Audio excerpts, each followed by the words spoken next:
Boa tarde a todos, graça e paz. Que a graça, a paz, a misericórdia e o amor de Deus Pai se manifestem na vida de todos vocês. Essa é a minha oração e esse é o nosso propósito.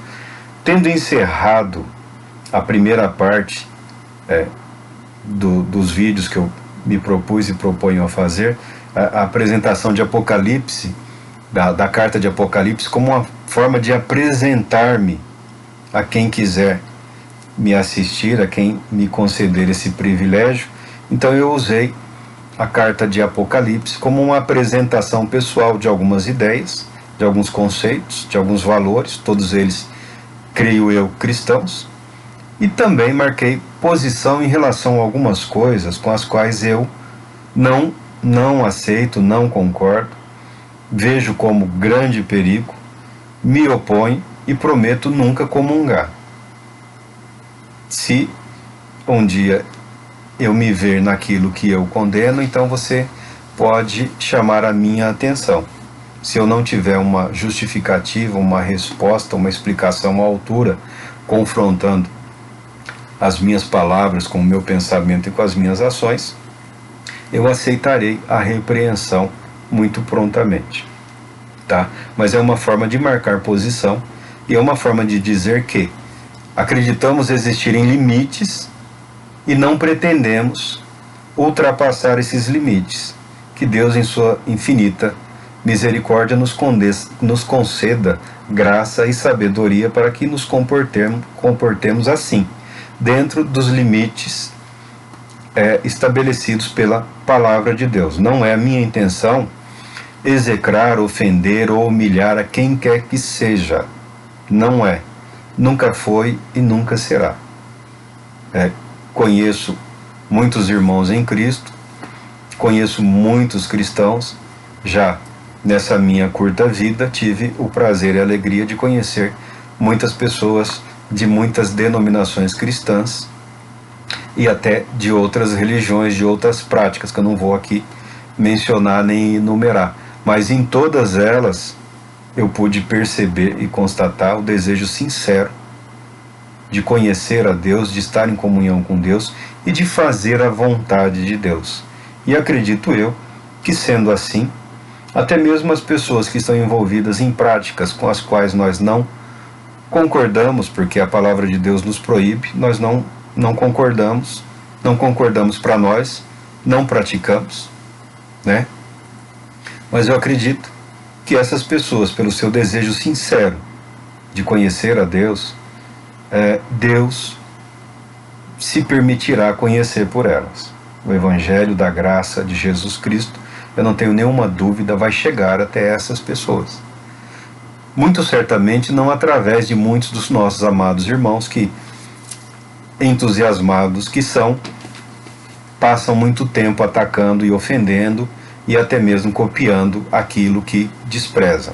Mas eu creio que Deus, em sua infinita graça e misericórdia, alcançará essas pessoas. E como eu já falei, mundo afora, não são poucas as pessoas. Então nos propomos a anunciar o Evangelho de Jesus Cristo para a salvação de todo aquele que crê, acreditando que não é a intenção de Deus desprezar a quem quer que seja. É nossa convicção, sempre foi, de que Deus não desiste de ninguém. Deus não desiste. Tá? Não me interessa saber, não me importa saber. O que você vive é muito importante no seu momento aí existencial. A sua alegria, a sua paz, a sua prosperidade, a sua dor, a sua aflição, a sua derrota, é o que você está vivendo, é o que você está passando. Se é consequência ou não do pecado, se é consequência de atos imprudentes, ou da falta de sabedoria, da muita juventude, ou do fervor da juventude, isso é algo que não compete a mim julgar. A minha intenção é declarar que há esperança sim, há como fazer melhor, há como viver melhor, há como superar tudo isso. E há motivos para seguir em frente. Né? O estado de aparente derrota, fracasso, cansaço, dor, isso não é motivo para desistir do Evangelho, não é motivo para desistir de Jesus Cristo, não há motivo para desistir da vida em Cristo. O que nós vemos e enxergamos, não devemos tratar com leviandade, devemos encarar com seriedade, mas sempre sabendo que há um Deus verdadeiro, há um Cristo verdadeiro e real à destra do Pai, intercedendo por nós. Há um Espírito invisível, porém poderoso, atuando nas nossas vidas, nos nossos países, nas nações, para conduzir a salvação em Cristo Jesus, multidões e mais multidões. Esse mesmo Espírito é o que manifesta o amor de Deus, o poder de Deus, a vontade de Cristo. É o que nos capacita a levantarmos e a seguirmos adiante. Como vida de fé, eu encaro a vida toda.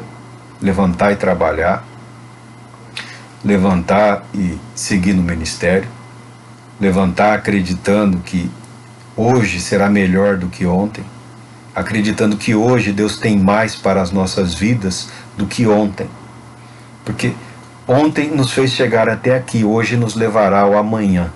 Então Deus tem sempre mais, é uma fonte inesgotável de amor, de poder, de sabedoria, de graça, misericórdia, compaixão. Se você precisa, em Cristo Jesus, há poder para vencer toda e qualquer situação. Tá? Me preocupa também, eu citei alguns autores, homens sérios, responsáveis, boa parte deles são traduções para a língua portuguesa. Nós já temos uma boa quantidade de teólogos brasileiros, mas ainda não se compara a tradição, a qualidade de teólogos da América ou da Europa. O que falta para nós brasileiros, então? Faltam livros. É simplesmente isso, faltam livros. O que falta para nós brasileiros é acesso a bons livros, boas bibliotecas, boa literatura, material de pesquisa, material para consulta.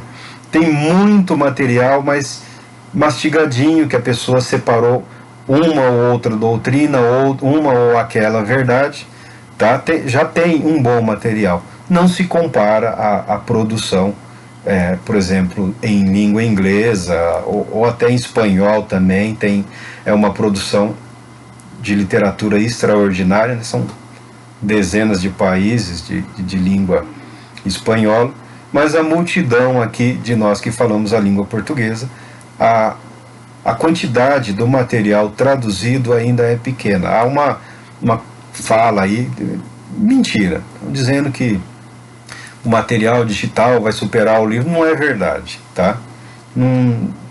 Porque o livro está aí, dura um século, ou mais um bom livro. O material digital você guarda lá no arquivo, ele se corrompe fácil.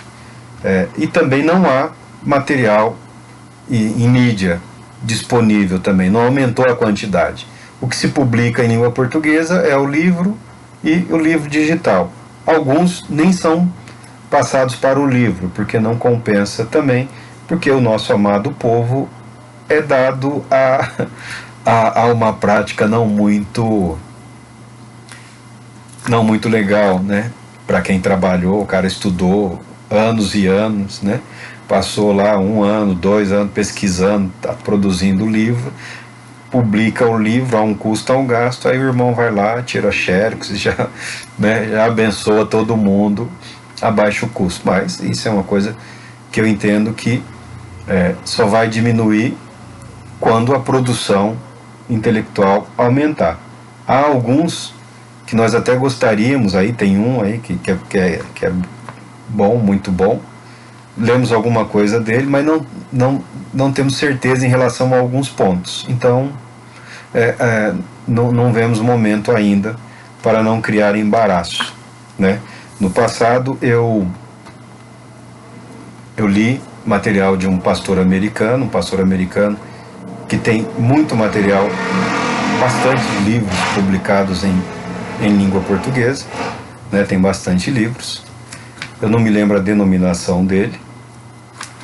Não vou citar o nome dele por uma questão de respeito, tá? Não, porque ele é uma marca, é um material disponível, tá?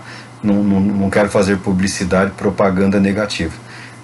Mas eu li e eu fiquei triste. Aparentemente é um cristão assim, firme, um homem de firmes convicções. Eu fiquei triste quando nos escritos dele eu encontrei material referindo-se às igrejas pentecostais, que hoje nós temos as pentecostais, as avivadas, né? De maneira que ele não reconhece como igrejas cristãs, né? Ele é muito duro em relação a isso, ele é muito cético, né? Eu entendo que ele não cumpriu as exigências da boa pesquisa. Ele até diz ter ido a uma igreja pentecostal na cidade dele, mas assim, após iniciada a reunião, ele foi escondido e ficou do lado de fora e teria gravado algumas palavras das pessoas falando chamamos de língua estranha aqui, né? Ou variedade de línguas, um fenômeno descrito também como glossolalia, né? Variedade de línguas, várias línguas. Ele disse ter gravado, disse ter levado para um linguista, e esse tal linguista teria garantido que aquilo não tem relação com nenhuma base linguística existente no mundo, que seria um engodo, uma fraude ou coisa assim. Essa suposta pesquisa ele não citou, não apresentou, e esse tal linguista ele não também forneceu o nome. Eu tenho conhecimento de estudos realizados que estimulam essa prática, não identificam essa prática como uma prática perniciosa, muito pelo contrário. Todos os estudos elaborados até hoje na vida das pessoas que oram, tem a rotina de oração, né? De todos os credos, de todas as denominações cristãs, todas as pessoas que oram, o que se compreende é que há uma qualidade psicológica, mental melhor. Você fala, mas o irmão é estressadinho. Bom, imagina se não orasse, né? A oração faz bem também. A neurologia, a psiquiatria, não existe nenhum material do chamado mundo científico que condene a oração, a meditação, a contemplação, tá? A espiritualidade não existe.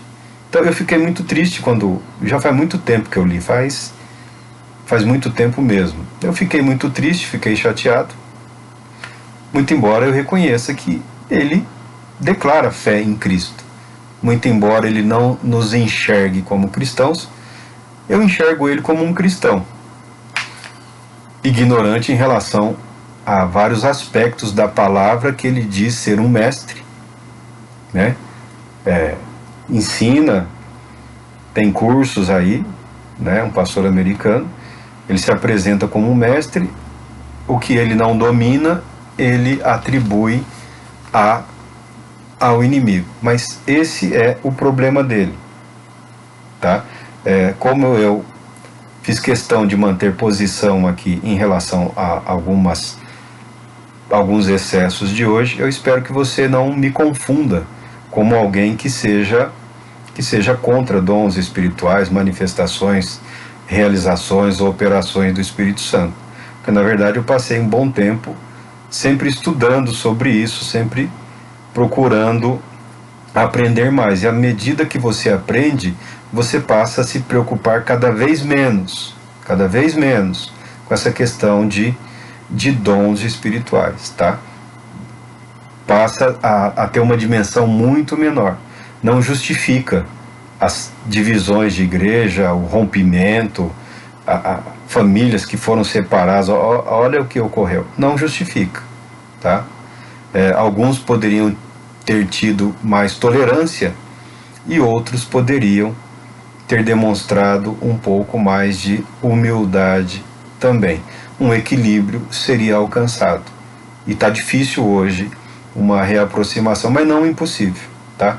Então eu não tenho nenhuma dificuldade com questões de espiritualidade pentecostal ou renovada, dons espirituais, manifestações, muito pelo contrário. Temos muita familiaridade com isso. Dessas verdades nunca nos afastamos, mas sempre procuramos equilibrar com o estudo da palavra de Deus. É o que nós sempre procuramos. Então, por favor, não se ofenda. Não pense que estamos desprezando ou tentando desconstruir a tua fé, tá? Já fomos jovens também e sabemos que jovens são dados a excessos, e os excessos podem ser contidos, né? Quanto melhor e mais intensa a orientação, mais progresso haverá nessa agenda espiritual. Questão ainda bastante carente na literatura brasileira, mesmo os chamados renovados, pentecostais, pouquíssimo material há nesse sentido, porque é algo que diz respeito à devoção pessoal, a devoção em grupo, é algo que diz respeito a um ato ou uma manifestação de fé. Então a pessoa tem dificuldade em aceitar, às vezes, um maior regramento, tá? Mas isso é perfeitamente normal. Identificando esse ponto, marcando esse ponto, como esse pastor ele usa o livro, a carta de Paulo à igreja de Corinto, para dizer que ela representa ou exemplifica o fracasso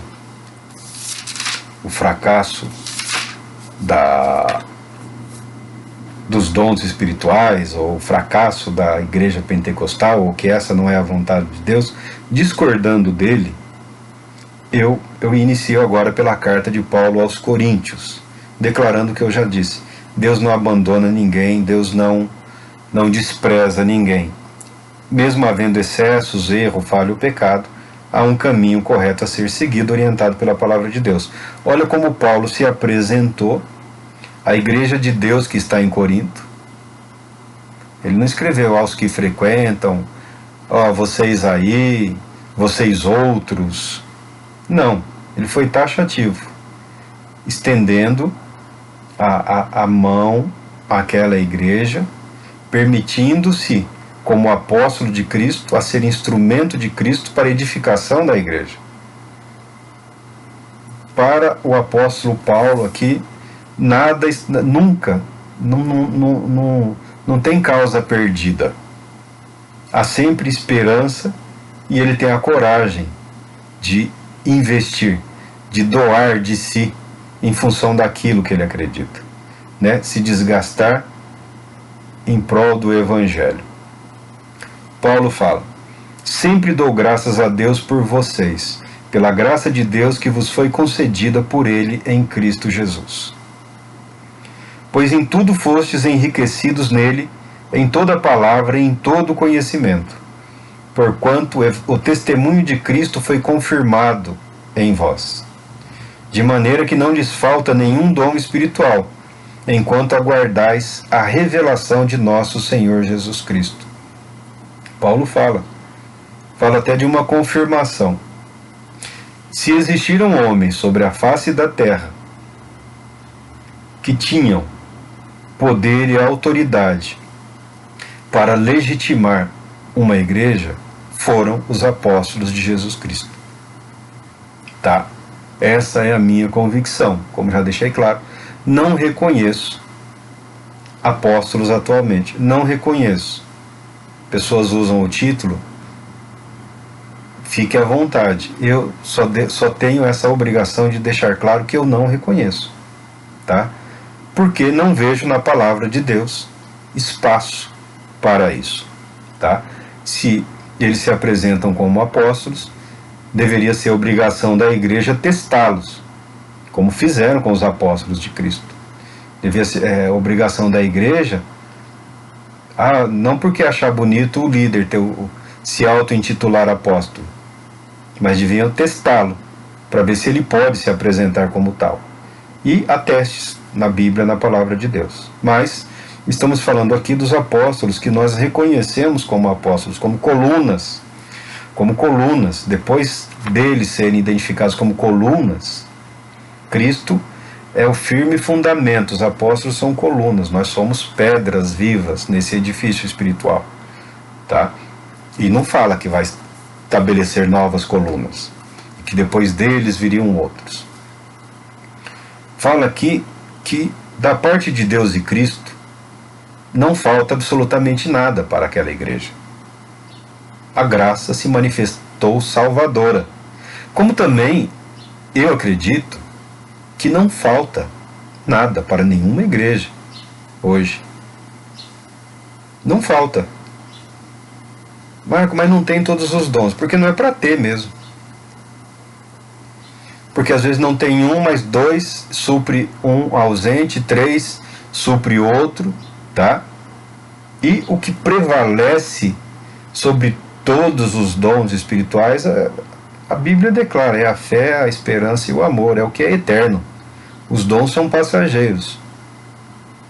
Não há motivo para desespero nem celeuma. Nem todo mundo vai ter o dom que gostaria, muito embora as pessoas devam orar pelos dons e acabam recebendo. Deus não vai deixar de edificar a igreja dele por essas questões, tá?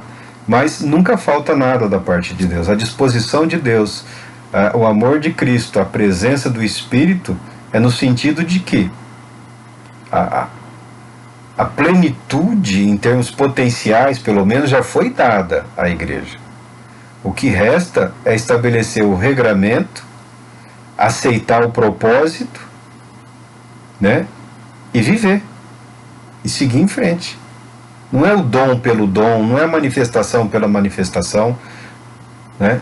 É de acordo com o propósito de Deus para a edificação da igreja, do corpo de Cristo, para o crescimento do Evangelho, para a saúde, maturidade da igreja, para que a igreja se torne luz nas trevas, né?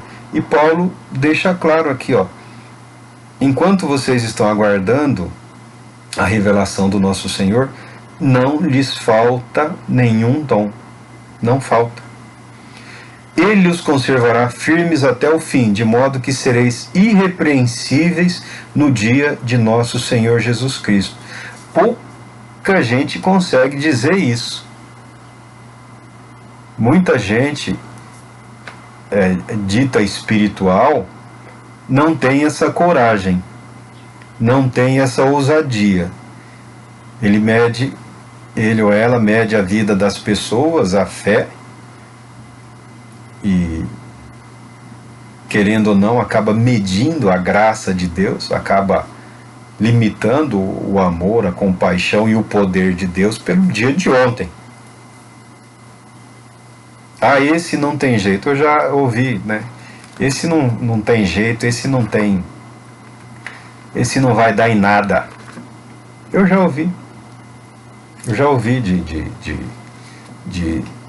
de líderes, né? Não vou falar títulos para não vamos ofender ninguém, mas eu já ouvi. Tentou selecionar, né? Tenta selecionar, né? É como ocorreu nos dias de Noé, né? Noé e a família alvos, não vou dizer de um grande livramento, agraciados com o livramento, né? Do dilúvio, todos mortos, a humanidade destruída, arrasada, acabou. Ele e os filhos, as noras, a esposa, preservados por Deus. E Noé, que era agricultor, tinha levado umas sementinhas lá de uva, lá da parreira lá, plantou, colheu, né, fermentou, bebeu do vinho, bebeu até se embriagar, foi para a tenda dele, bêbado que estava, no fogo da bebida, ficou nu, O filho, o Cã, foi desrespeitoso, né? Entrou na tenda do pai. Naquele tempo, você entrar na tenda ou no quarto do seu pai não era assim. Pai não tem esse nível de intimidade que nós temos hoje, né? Pai era referência, pai era um sacerdote, pai era uma presença suprema na família. Ainda mais Moisés, né? Moisés não, Noé. Ainda mais Noé. É que eu estava pensando em Moisés. Ainda mais Noé, que ali, depois do dilúvio, é o pai da humanidade. Então, os filhos, netos, bisnetos, tatarané, a humanidade estava ali, prosperando através dele. O filho entrou, viu que o pai estava nu, saiu e contou para os irmãos. Os irmãos, temendo a repreensão severa do pai, pegaram uma capa, um irmão ombro com o outro, né, de costas, entraram na tenda até tropeçar lá e jogaram a capa sem ver o velho Noé nu. O sujeito sarou da carraspana e a primeira coisa que ele faz foi amaldiçoar o neto. Até hoje ninguém conseguiu me explicar por que Noé amaldiçoou o neto.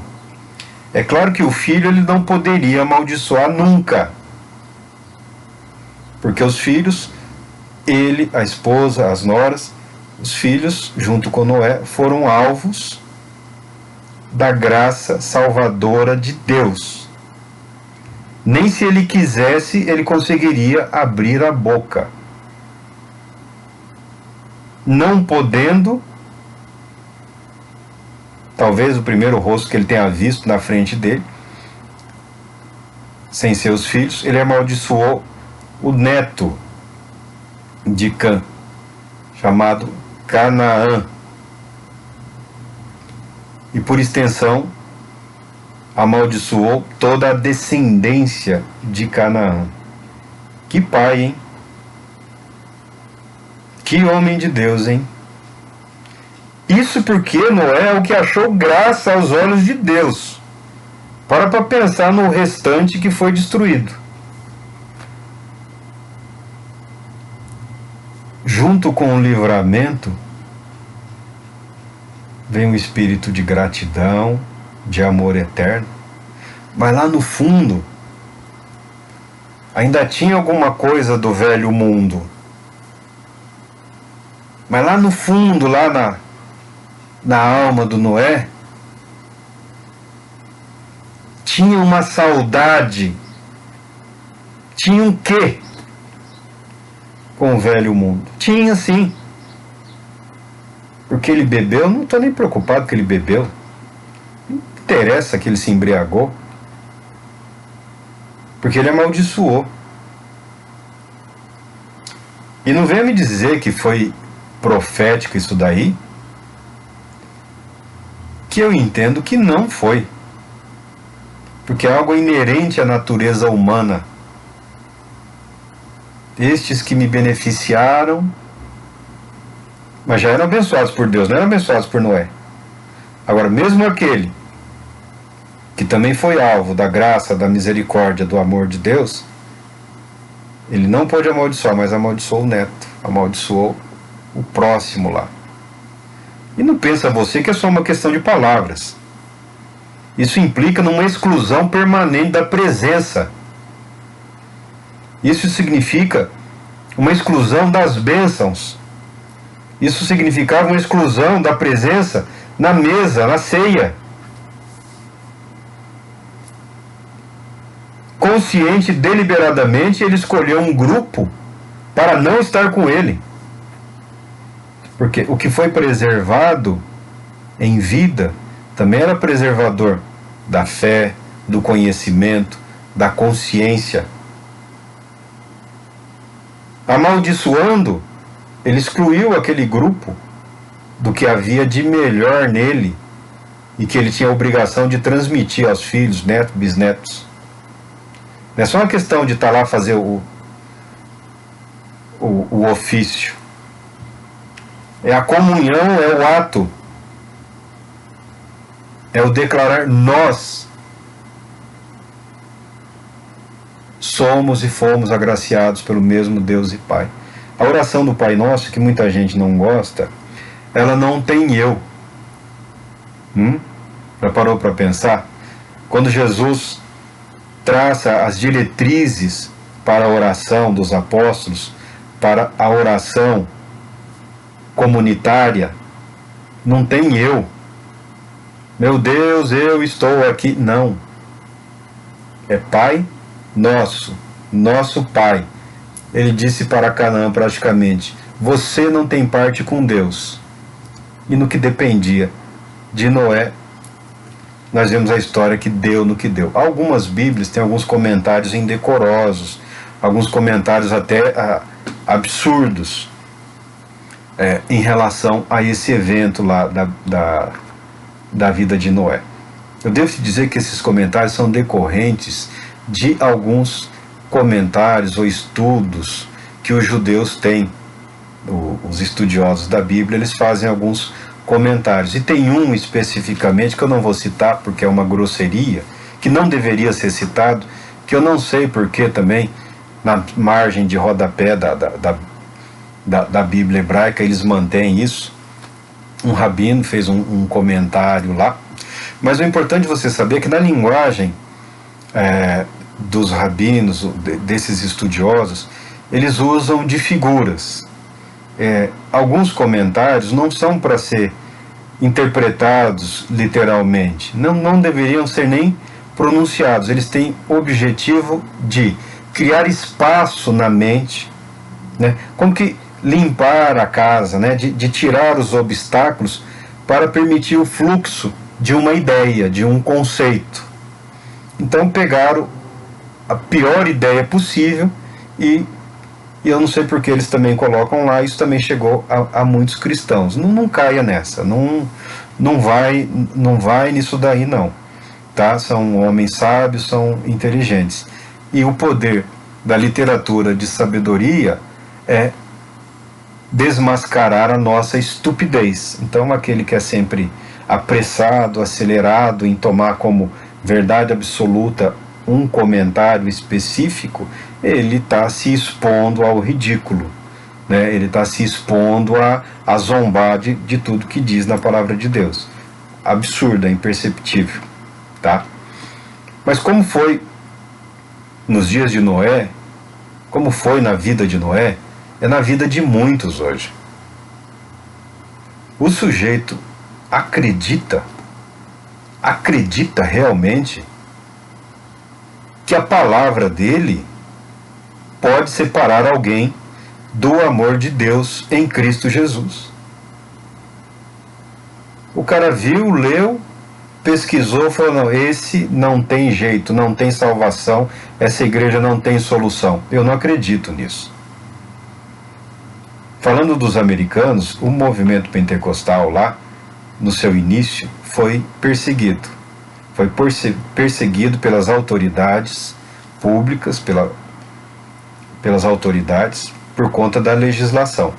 Mas o que muitas pessoas não falam é que o movimento, quando surgiu, quando explodiu numa determinada região lá, né, o movimento pentecostal, ele envolvia pessoas...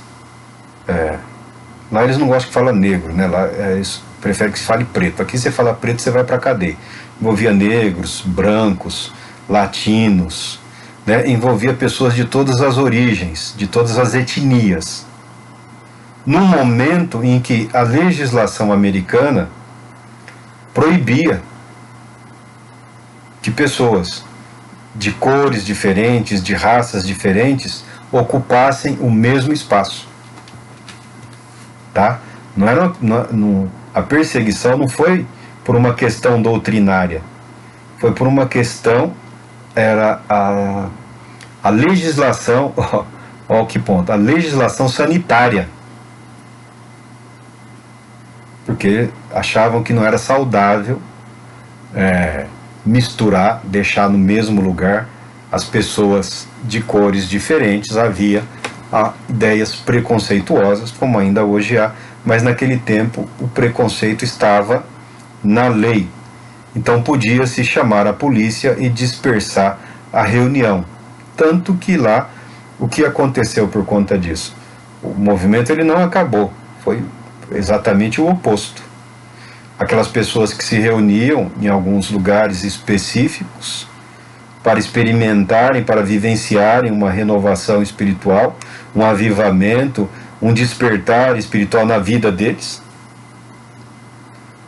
Raças diferentes, eu não acredito em raças diferentes, eu acredito que a humanidade é uma só raça, mas para facilitar, etnias diferentes, grupos diferentes, brancos, pretos, vermelhos, amarelos, latinos, foram separados. E essa separação também proporcionou um avivamento em outras áreas. Você pode ficar chocado, mas eu não. Algumas igrejas que estão hoje aí no Brasil e no mundo são decorrentes de um avivamento espiritual na comunidade branca americana, tá? É claro que nem todos são racistas, a maioria não é. Mas as leis existiam e as pessoas, um bom cidadão, seguia as leis. Mas Deus não, é o que eu falo, Deus não abandonou a igreja, apesar das dificuldades da igreja. Deus não deixou de abençoar, apesar das limitações da igreja. E o apóstolo Paulo já falava isso há muito tempo. Já falava isso há muito tempo. Porque quando a igreja aqui, que está crescendo, está se expandindo, ao mesmo tempo que o inimigo, os adversários tentam contaminá-la, tentam calar a igreja, tentam influenciar, ela vai se descobrindo em sua identidade. Porque era uma época de escravidão também. E às vezes o irmão não se sentia bem estar na mesma casa que um escravo. Participar da mesma mesa. Tá? Todas essas questões que nós vemos hoje, inerentes à superficialidade e à limitação nossa, do nosso mundo, do nosso ambiente, da nossa consciência, isso sempre existiu, isso sempre teve. Para o apóstolo, nada disso era obstáculo. As limitações que ele encontrou na igreja de Coríntios, ele as enfrentou pelo olhar de Deus. Olha a diferença. Se tem uma coisa nesse dom que é o apóstolo, eu não acredito em dom de apóstolo. Eu acredito que o apóstolo é o dom. Paulo, Deus fez dele um dom para a igreja. Ele, da limitação que ele tinha como religioso judeu, do sectarismo que ele tinha, da aversão que ele tinha ao que não era judeu, ao que não era a tradição, ao que não era farisaísmo, ele foi levado a ser o maior pregador do evangelho aos não-judeus. Você imagina o nível, a profundidade, a dimensão da transformação realizada na vida desse homem, na sua concepção de humanidade, na sua concepção de ser humano, na sua visão do que é a humanidade. Quando ele fala que Deus colocou todos debaixo do pecado para usar de misericórdia para com todos, realmente ele passou a enxergar a humanidade como uma só, carente da graça de Deus, uma só, caída no pecado, uma só, humilhada pelo diabo, uma só, necessitada do amor de Deus. E ele se propôs a quê? A levar isso adiante, a se apresentar para as igrejas, a se oferecer para as igrejas. Sabemos que desde aquele tempo já começaram a surgir aí os chamados líderes acima de todos e de todos, né? Teve gente que se recusou a receber o apóstolo Paulo. Teve igreja cujo líder se recusou a receber os missionários enviados pelo apóstolo Paulo. Olha que ousadia, olha a arrogância Desses homens, a única coisa que nós sabemos é o nome de alguns poucos, de um especificamente, e mais nada. E do apóstolo Paulo?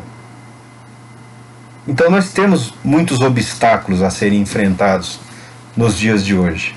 Eu só não vejo neles um impedimento para a manifestação do amor de Deus. Eu não vejo impedimento para a aceitação do Evangelho de Cristo Jesus e ser aceito por Ele e aceitá-lo. Paulo, a saber da situação que havia em Corinto, ele continua escrevendo, e de forma educada e bastante elegante. Veja como ele raramente se impõe. Quando ele se apresenta mais ousadamente como apóstolo, ele está contendendo, ele está confrontando os falsos mestres, os falsos apóstolos, as pessoas que o acusavam de ser uma fraude. Então ele fazia lembrar para aquele grupo, ou para aquela igreja, ou para aquelas pessoas, o que Jesus Cristo tinha realizado e continuava realizando através da vida dele. Qual tinha sido a conduta dele, o comportamento dele e os ensinamentos dele. Porque é fácil, é sempre mais fácil apontar os erros. É mais fácil dizer, você olha aí na sua experiência de alguém que viveu 60 anos, grande coisa. Ou nos dias passados lá, vivia-se muito. A nossa perspectiva de humanidade e do agir de Deus mal contempla um século. Não é? Daqueles que nasceram e cresceram integrando o corpo de Cristo 70 anos. E eu acredito que coisas maravilhosas foram vistas, experiências maravilhosas foram vividas, mas nada se compara ao que ocorria na vida do apóstolo e ao que pode realmente ocorrer diante de um avivamento que não tente beneficiar a cor da pele, de um avivamento que não esteja preocupado com a condição social do indivíduo, do avivamento que não se limita ao estado moral daquela pessoa nesse momento. Um avivamento que declara que o poder de Deus, que o Evangelho de Cristo é suficiente. Um avivamento em que a igreja se coloca como serva de Cristo, disposta a ajudar os que precisam de Jesus Cristo. A igreja se tornando as mãos de Cristo, os olhos de Cristo, os ouvidos de Cristo, a boca de Cristo, o coração de Cristo. Você imagina o poder de uma igreja que tem o pulsar de Cristo, do coração de Cristo em si. Que impacto isso acarretará na vida das pessoas que precisam de Cristo, não precisam de nós, não precisam da nossa opinião, não precisam do nosso estatuto, não precisam da nossa declaração de fé, não precisam de longas orações, não precisam de explicações. Elas precisam sentir o amor de Cristo através das nossas vidas. Isso só é possível, só será possível quando nós nos colocarmos verdadeiramente como servos de Cristo. Servo, servo, servo. O apóstolo Paulo nunca colocou o seu apostolado como uma hierarquia. Aliás, nenhum dos apóstolos. Na verdade, era uma responsabilidade. O apostolado deles era um calvário, era cada um carregando a sua cruz. Porque eles sabiam o fim que teriam. Sabiam as dores que passariam. Sabiam das traições. Sabiam das prisões, dos linchamentos. As pedradas talvez não tenham sido tão difíceis de ser superadas, mas eu falo do linchamento moral, né? Das pessoas que lançam facas junto com as palavras. Eles não eram ingênuos em relação ao que vivenciariam. E mesmo assim se dispuseram, com um pouco menos do eu, menos eu, menos eu, menos eu, com certeza mais de Deus se revelará e se manifestará nas nossas vidas. Paulo aqui, ele começa a carta à igreja dos Coríntios suplicando: suplico-vos, queridos irmãos. Quem acredita que é uma igreja fracassada, então você esquece, né? Se o apóstolo Paulo chama de queridos irmãos, então é o quê? Ele era um cínico, por um acaso?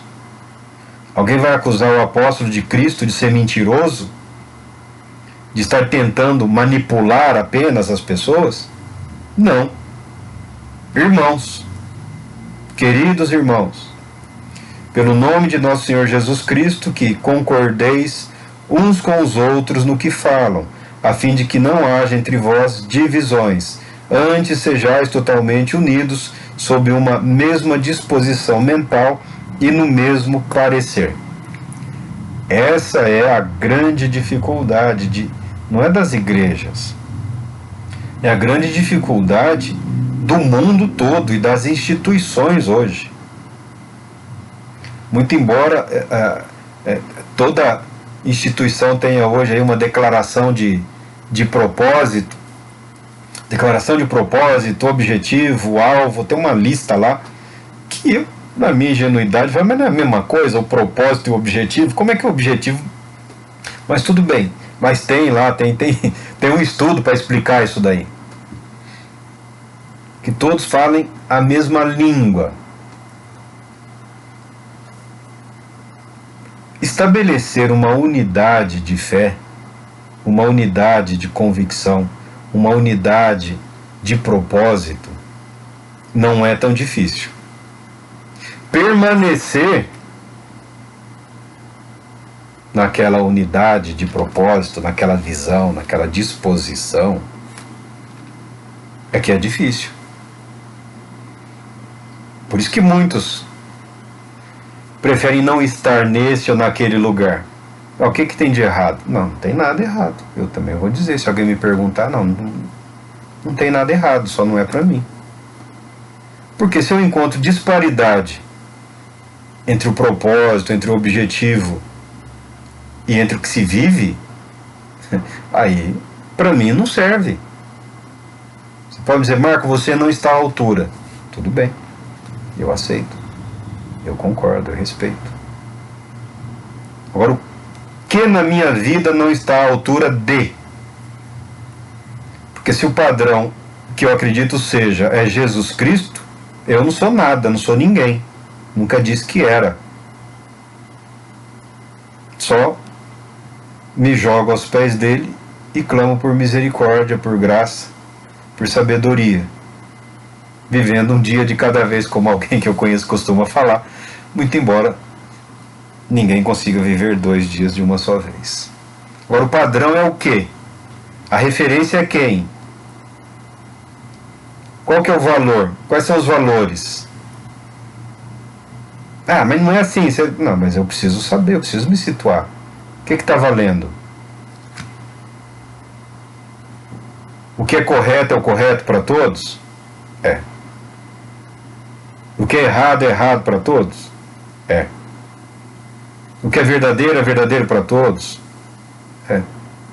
Então, se o erro está em mim, eu aceito, tudo bem, mas é difícil nos dias de hoje, muita gente prefere não estar neste ou naquele lugar, porque ou não houve uma explicação, uma apresentação clara do que era o propósito. Eu tenho um líder aí religioso no Brasil que eu defendo em todo e qualquer lugar. Eu não concordo com ele em nada. Não concordo com ele em nada. O que ele está fazendo está entre aquelas práticas que eu considero inadmissíveis, vergonhosas. Mas eu me lembro que ele disse que estava nessa para se dar bem. E ele está se dando bem, o cara está bem. Hã? Líderes políticos vão lá para ele fazer a oração dele lá. Hã? Riquíssimo. Tá? Tenho nada contra isso. Se eu pudesse ficar rico honestamente, eu também ficaria. Se eu pudesse ter muito dinheiro, tá?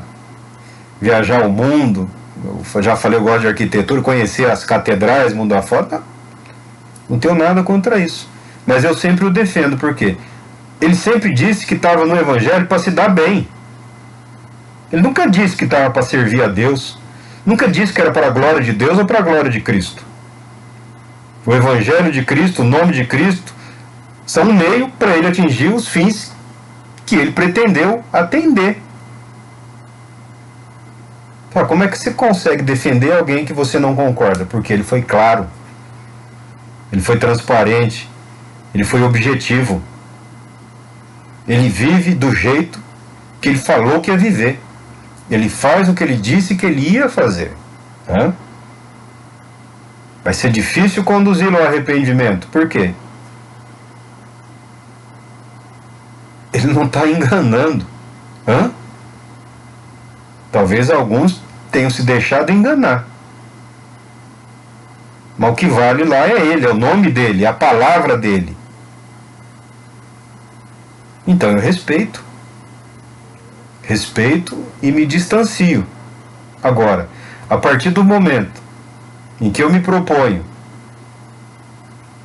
a que a minha vida expresse, ainda que um pouco ou para alguém, a glória de Cristo, o amor de Cristo, aí de fato eu me exponho. Você também pode me criticar. Você pode falar que eu não estou à altura. E eu nunca disse que estava. Porque eu entendo que o padrão do cristão é Jesus Cristo. E é algo a ser perseguido por toda a eternidade. Nós nunca estaremos à altura. Ninguém vai ser o novo Cristo. Tá? Nas nossas limitações, nas lutas contra as nossas paixões, contra o nosso pouco, pequeno conhecimento, nós reconhecemos que a glória de Deus, o amor de Deus em Cristo Jesus é suficiente para salvar e para estender a mão de irmão, para abençoar e orar como irmãos em Cristo. Graça e paz. Paz seja contigo. Que a graça, a misericórdia e o amor de Deus Pai em Cristo Jesus enriqueçam a sua vida. Enriqueçam as nossas vidas.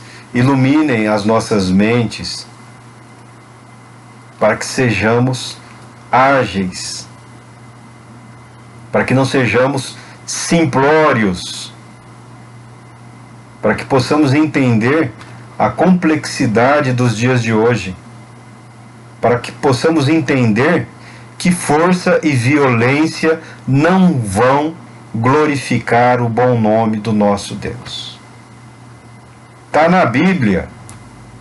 Está na Bíblia, não vai funcionar. Força e violência não funcionam. Você só vai aumentar o ódio.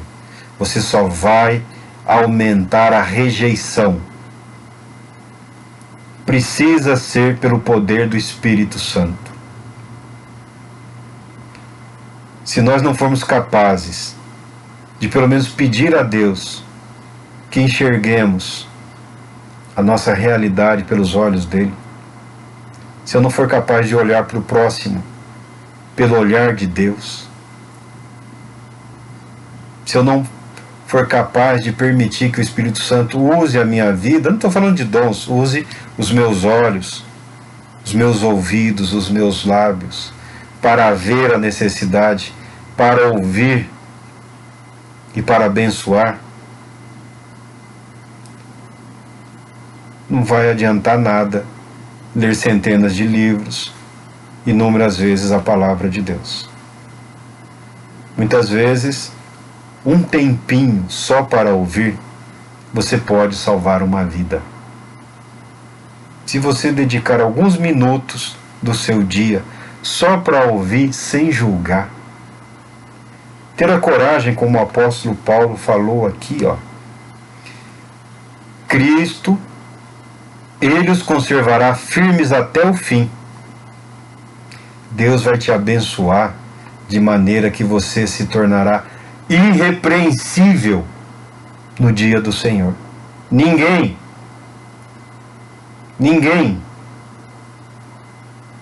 poderá dizer ou apontar o dedo contra você em nenhum sentido diante do nosso Deus. Ninguém pode. E muito menos aqueles que se propõem a ministrar o Evangelho da graça e da paz têm o direito de condenar a quem quer que seja. A maldição não deve estar nos nossos lábios. Foi moda, uma das modas malditas que inventaram um tempo. Mas nós não devemos ser amaldiçoadores. Nós devemos ser abençoadores. Abençoando, perdoando e amando, você verá mais resultados do que amaldiçoando. Que Deus nos abençoe, que Deus te abençoe. Retornaremos em breve.